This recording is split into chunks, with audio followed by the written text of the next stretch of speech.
Okay, all right. So welcome back, Black Mama's Birth Village. And I'm really pleased today that we have two wonderful women joining us. We have the wonderful Hibo and the wonderful Faiza from Educate, Not Mutilate. So before we tell you a little bit more about what they do, I'm going to ask first Hibo and then Faiza to introduce themselves to you. Hi, hello, mamas out there. You got my respect, by the way. I'm a mom myself, and I'm a mom of 7. Yes, and my name is Hibo Wardere. I am a survivor of female genital mutilation, and I use that trauma today as an educational tool to educate, to raise awareness, to help women and girls. So that's who I am. Perfect, thank you, Hibo. And Faiza? Hello everyone, my name is Faiza and I am a mum of 2 boys. Hibo, I work with Hibo on Educate Not Mutilate, and I do the background work.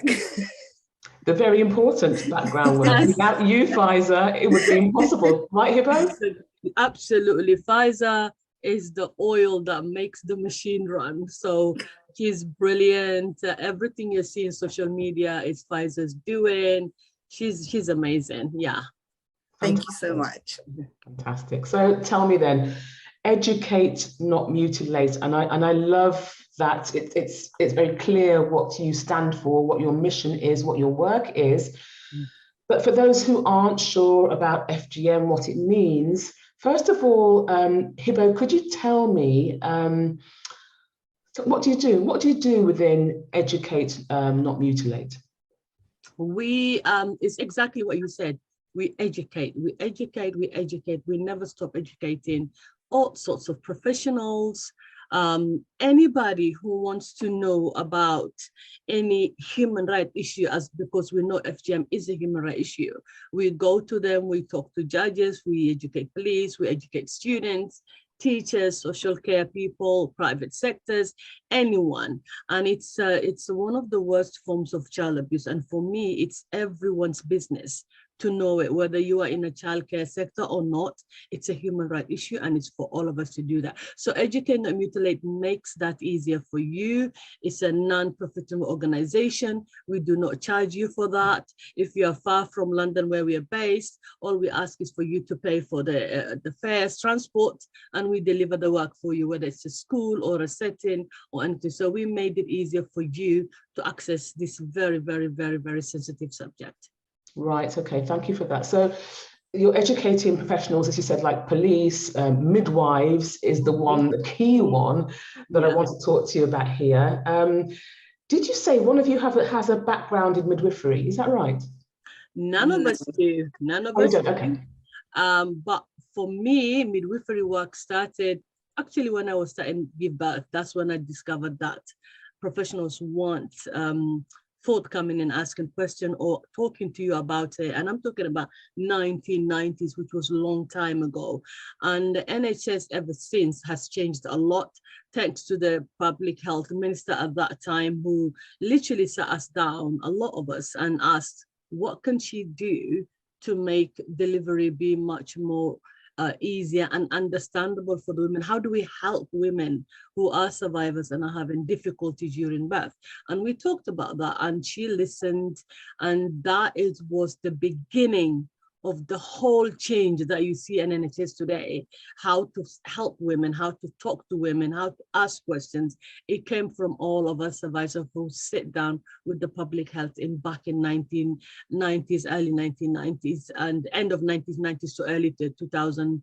2003. So it's amazing what I see today. I'm extremely proud of midwifery section. We go everywhere. We go Birmingham, we go, Oxford, we go Cambridge, we go, Norwich, we are going to go to Manchester. So we go everywhere to teach, and purely is about making the midwives, be confident, be asking questions, know how to help the women.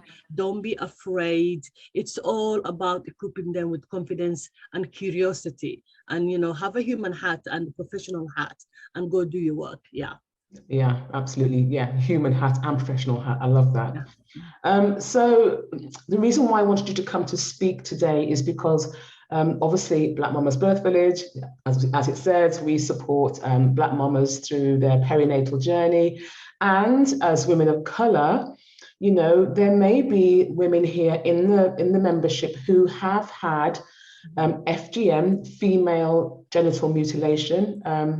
Is that the same? Do we use the same terms, cutting and FGM? Is it the same thing? I think every survivor describes herself different. Some survivors will say they were mutilated. Some survivors will say they were cut. Some survivors will say circumcision. So for me, however survivor want to describe herself, I wholeheartedly respect that. But it's the word mutilation that is actually, when you talk to the survivor, what is so staggering about that is when you talk to any survivor, the way they explain it is actually mutilation. But because the word mutilation is adopted by all of us in the West and everywhere else, they think that you are discriminative, you are looking at them in a wrong eye, you're thinking they're barbaric, cruel people, this and that. So for them, word mutilation means something bad in terms of the media, in terms of everybody else. But when you talk to them personally and say, you know, what happened to you, the way they describe, the way they work out is literally, actually, if there's a word worse than mutilation, that's there, would be it, the way they describe it. So it is very important. The terminology nowadays is extremely important, that we listen to the women, we listen to how they describe themselves, and go from there. Yeah. I had an experience fairly recently where in the space of maybe 2 months, two women approached me quite randomly, two women that I actually didn't know, to tell me their story about being cut, and that's what they told me. That's how they termed it, and it was harrowing. Tell me, Hiba, do women always know that this has happened to them? If it's happened to them in childhood, for example, do they always know it's happened? No, because I work in a clinic in Whipps Cross called the Lotus Clinic, which we started 2015. And that clinic is super, super successful. That 8 more clinics was modeled on it last year. I'm very proud of that. So in that clinic, we see so many different backgrounds. Women come from so many different backgrounds. One of the women was from South Sudan. And she didn't know she was actually cut, because South Sudan tribe cut girls when they're merely 7 days old babies. So this woman didn't even know anything was wrong with her genitals, but because of where she comes from, the midwives has literally detoured her to their clinic, FGM clinic. So when she came there, she was puzzled on why she was referred to the clinic. And then the doctor, who's an amazing doctor called Dr. Riba, explained and said, because of your background, that's why. But if you are not cut, it's fine. But do you think you are cut? And she said, no. And the doctor said, is it okay if I check you with your consent? Just to make sure you're not, then you can disappear from here. She said, of course.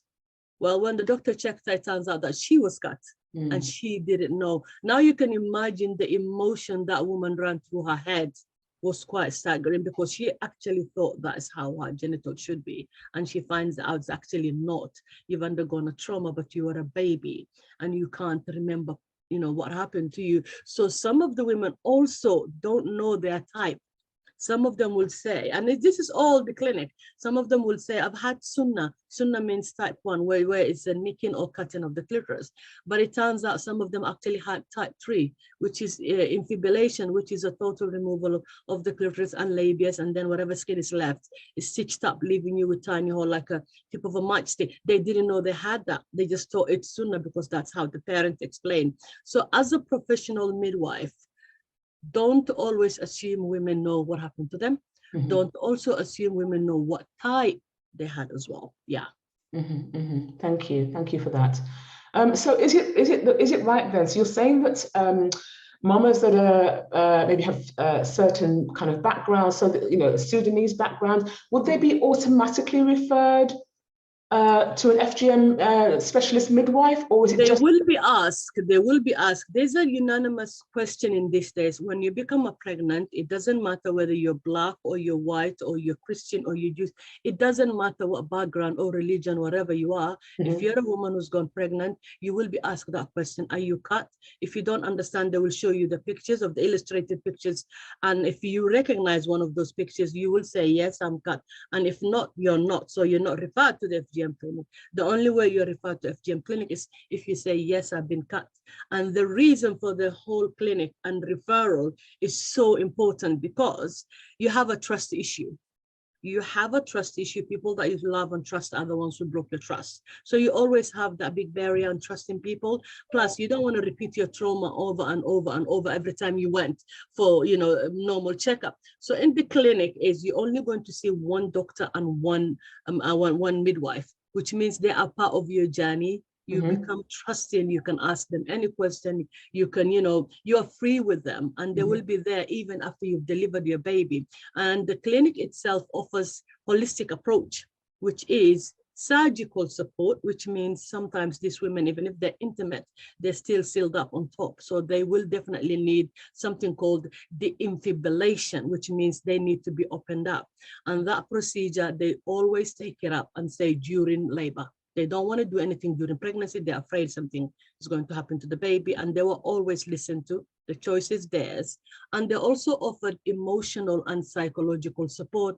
They're also assessed in that setting. So they don't have to go a million places to do all the things that they need to go through in that setting, which is very friendly and very welcoming. And I'm always there as a mediator in my hospital. I don't know others. Yeah. That sounds wonderful, having it all there under one roof, because that in itself can be a barrier to accessing services when you have to go here, there, and everywhere. And you know, traveling from one end of London to the other, the expense of it, the time, the energy it takes. And you know, Lorna, women of our color, we don't like psychological stuff. We don't like, you know, emotional stuff. We don't like all those things. We're not accustomed to doing those kind of things. To air, some of them put it as, you want me to air my dirty laundry? And I'm like, no, it's not like that. It's about helping you. It's about you, you know, understanding yourself. Most of us, even I didn't, and it took me years of therapy to get where I am now. And I did not believe in therapy. I thought therapy, you sit in front of somebody and you say everything. No, it took me years to understand what that meant and how it helped. So I always tell them how I went through it and how it helped me and how it still continues to help. So there's a lot of barriers to overcome when it comes to my, you know, Black and ethnic minority women. We do not believe in those things. So it's very important that we explain and unpack actually what the mental health is, because when we hear the word mental health, we assume you're crazy. We don't assume there's many other things that's attached to it, and we need to unpack for them to understand it's not like that. Mental health is actually great service where you can achieve a lot of things, where it can help you free your mind from so many shackles that you have. So for me, it's all about explaining in depth what that is. Yeah. Yeah, thank you. Thanks, Hibo. One more thing. I mean, I've picked up obviously that, you know, you shared with us that you are a survivor yourself, and that lived experience when you are, you know, talking to other women and talking to professionals is really important. And I imagine that, as you said, that kind of mistrust that there can be between ourselves and the services, you help to break that down with your lived experience. You're able to empathize with the women. It must be a very special thing that you're offering to them. It actually is, and I never looked at it that way. And just the last few years that I've discovered, because I think NHS work, I'm referenced so much, I'm told, and I'm like, what? People with me will say, oh my God, you're Hibo Wardere. I'm like, yes. Why are you going, oh my God, oh my, I've learned about FGM, and you were referenced. I'm learning that every work that goes on, I'm referenced, because I'm one of those persons that I never shut up. I never shut up. I will share as much as I can, because I knew giving birth myself, it was difficult. I suffered so much. I never talked about it, and I gave birth last, 2007 was the last time I gave birth, and no one, not even one single midwife, talked to me about it. Said, how are you feeling? What did you go through? None of them did. And looking back, I actually think they weren't confident enough to discuss this. One, professionals will tell me, I feel I'm a racist if I ask this question. I feel like I'm intruding. I'm like, okay, if a woman has undergone any other sexual, violence, would you feel that? No. So why is FGM different? That's because you have your own issues of, things, and you bring in that to your work rather than just come in and being a professional and do your work. So I'm very blunt with them. And in my hospital, I have been delivering their safeguarding training since 2015. Whips Cross, every month I deliver to professionals of all backgrounds of health professional, but one day come there and I deliver. So for me, it's so important if you are in a position to, to accept what happened to you and you're at peace with it, then turn it in something productive to help others who are in a position you were 15 years ago, where you couldn't talk, you couldn't explain, you couldn't do anything, and you were just wallowing in your own pain and sorrow all the time. So for me, that is very, very important. Yes, thank you. Thanks, Hibo. You mentioned, obviously, women having to retell their stories, prior to you providing this training and changing the way that things are delivered. And it is harrowing and it is re-traumatizing. And I'm just wondering, Faiza, if I can just come to you briefly. Faiza, you're not a survivor of FGM. No. How do you process? You're hearing these stories, right, day in, day out, possibly. How do you manage that, basically? It comes a lot from Hibo. The two of us, we do talk about it. I ask her questions that I need to, and each time I hear something, it does affect me because I'm hearing things that I've not heard before. And I get emotional. I still do. I've even got emotional still at Hibo's talks at times, but I'm learning that we are making a change. And taking that on, it makes a difference. That what Hibo is doing, speaking up, what we are doing at Educate Not Mutilate is making a difference to those lives, and they are able to speak up, and we're actually stopping it happening through education. Because what happens is that people will see it, they'll learn, and then the younger generation will go against it, and that is a change, and that's what we work for. And that's how I actually handle it. And a lot of it is through Hibo's support as well. We support one another quite a lot. Thank you. Yeah. Thank you. I mean, thank you, both of you, for speaking out and not shutting up about this, because that's how change happens, right? Yes, absolutely.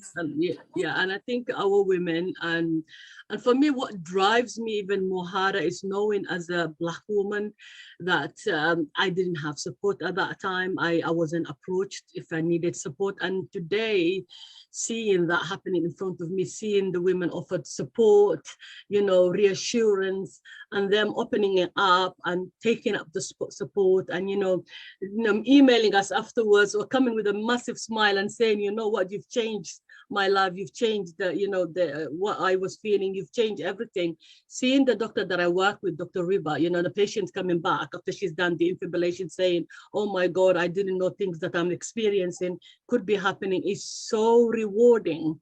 It makes you feel like what you're doing is very, very vital. And as Faiza touched on it, teaching the young students, I don't know if you've gone to my Instagram recently, just before the summer holidays, I went and I delivered 2 days lessons with the students in a Walthamstow Academy. They took over my Instagram. They did, they literally took over. There were like hundreds of them commenting how this has, made them feel. So me seeing all those things and Faiza being there, when I want to cry, when I want to smile, when I want to go crazy, it's so important to have somebody that you trust wholeheartedly. And we do have that sistership going on.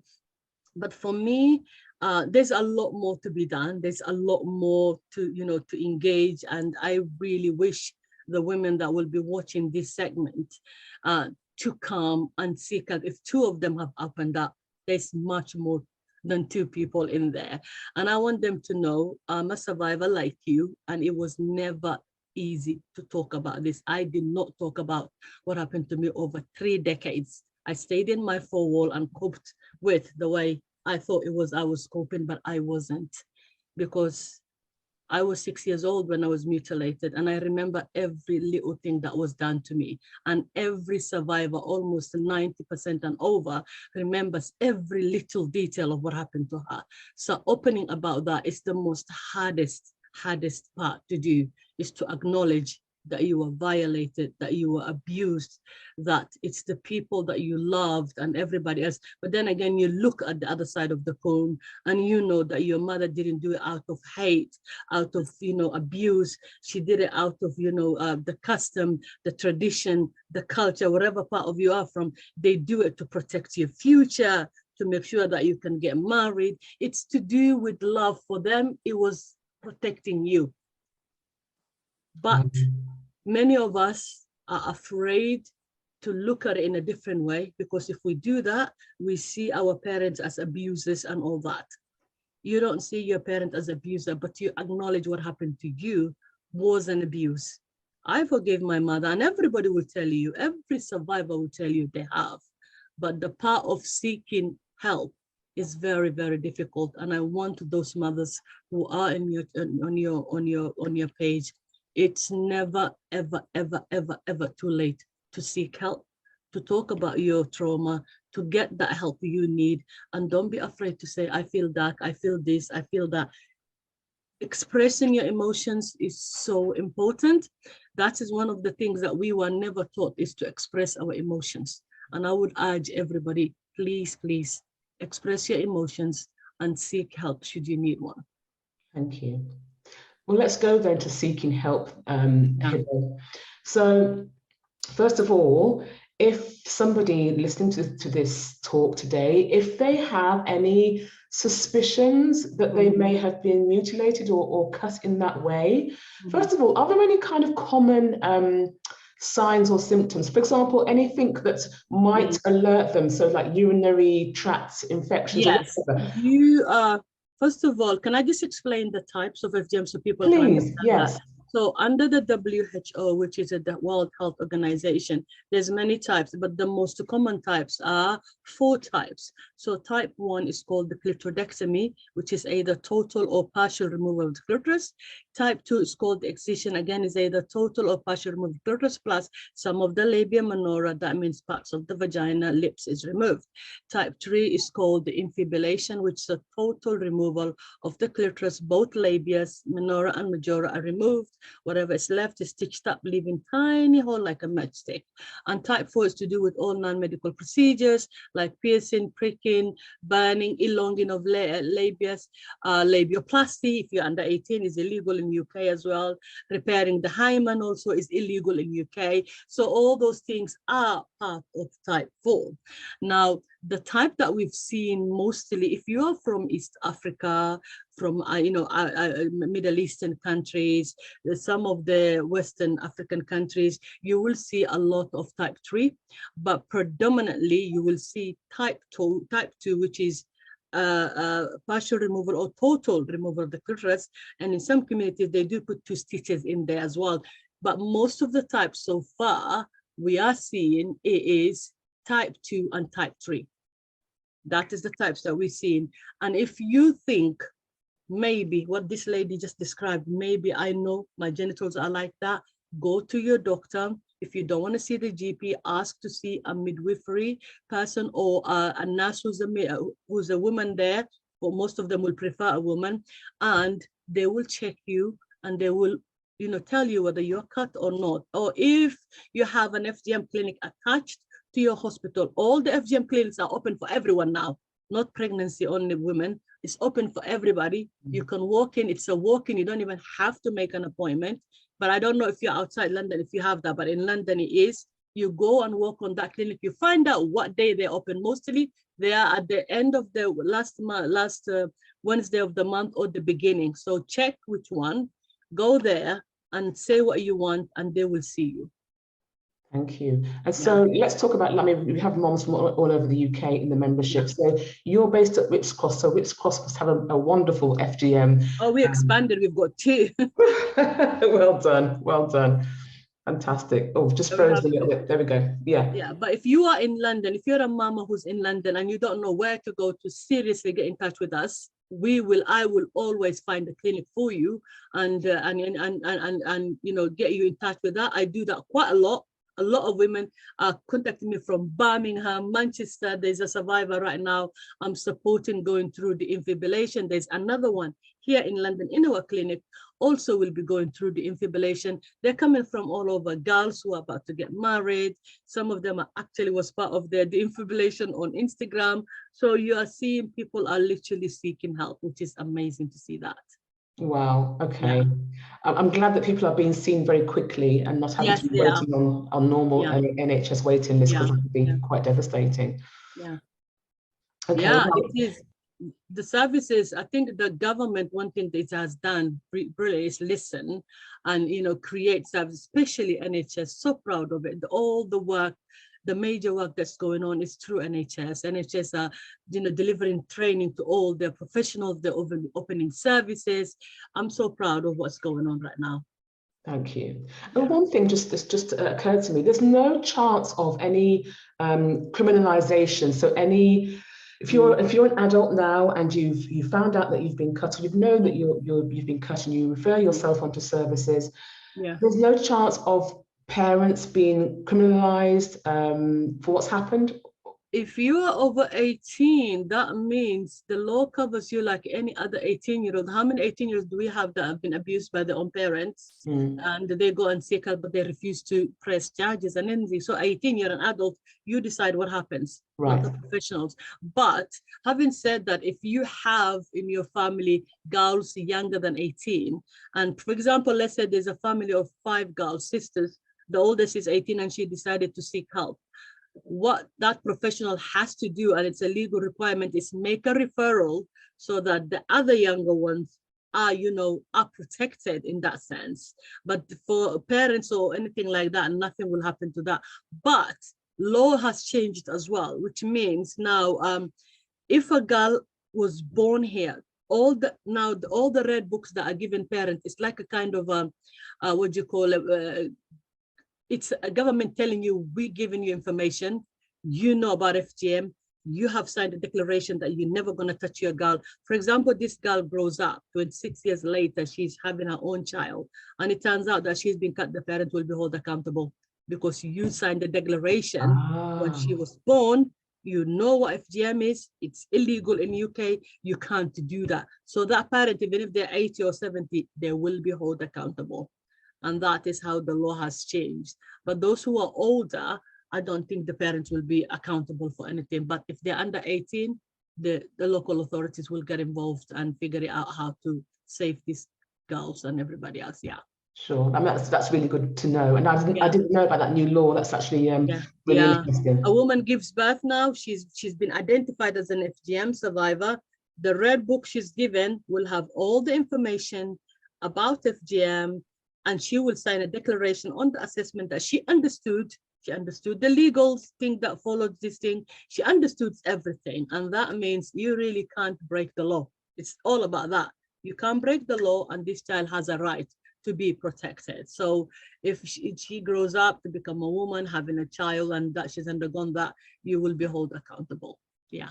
Thank you. That's very clear. Thank you, Hibo. Yeah. So let's end then with just one piece of advice. So for a survivor in the group, for example, who's now pregnant and approaching labor and hasn't yet been picked up as being a survivor of FGM, what is your one piece of advice for that mama? Put yourself and your child's health first. Do that. Put your child first. As a mother, you know you put your child more than your life. Think about that. Think about the delivery. Think about, you want to see that precious cargo you've been carrying for the last 9 months. Think about how you want to deliver safely. Think about you wanting to enjoy you delivering your baby, going through that, you know, emotional process. Think about that, how that can be disrupted by your trauma, because when you're there and your legs are restrained, you lose control and you become that little girl again. You forget that you're having a child. Think about all those things. You want to be part of your delivery. You want to hear your baby's sound. You want to hear your pain. Although it's a horrific pain, you want to be part of that. Think about that. But most importantly, put yourself first that child needs a mama who can handle many things and handle yourself. That sounds like really good sound advice. Thank you, Hiba. Faiza, just kind of throwing it open to you now. As somebody who supports Hibo and who's hearing these stories, what advice would you have for maybe a family member or a friend, for example, a friend that is hearing these stories from their friends, hearing that they've gone through this? You're hearing stories through, even though it's not your experience of being mutilated. What would your advice be to somebody who's a friend of a survivor? First thing is to listen. That's the one thing you need to listen. Understand where they're coming from, because if you don't know what it is, you need to understand it, and to understand it, the main thing is to listen. And then slowly you can just advise what you can, what you've learned, direct them, maybe help them find somewhere that they can speak to somebody. But like I said, the main thing is to listen, because that's what everyone wants to be heard, right? Yeah. That's what we all want. We all want to be heard. And if I can say one thing to the mums, we all know our own bodies.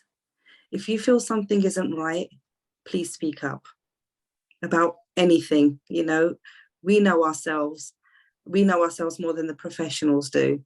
So please speak up. Wonderful. That's it. That's what it is. Yeah, absolutely. And if I would add one thing is, women are the most unbelievable human beings, strong in so many ways. We go through so much, and we continue to live and care and nurture others. Care and nurture yourself first. If you do that, you become this amazing person that have so much love, so much care to give. Don't let you be swallowed up by your trauma. Yeah. Oh, those are such wise words, and such a difficult conversation to have. I always, it's only my second time of speaking to the both of you, but my stomach is always in knots, because I just think, we go through a lot.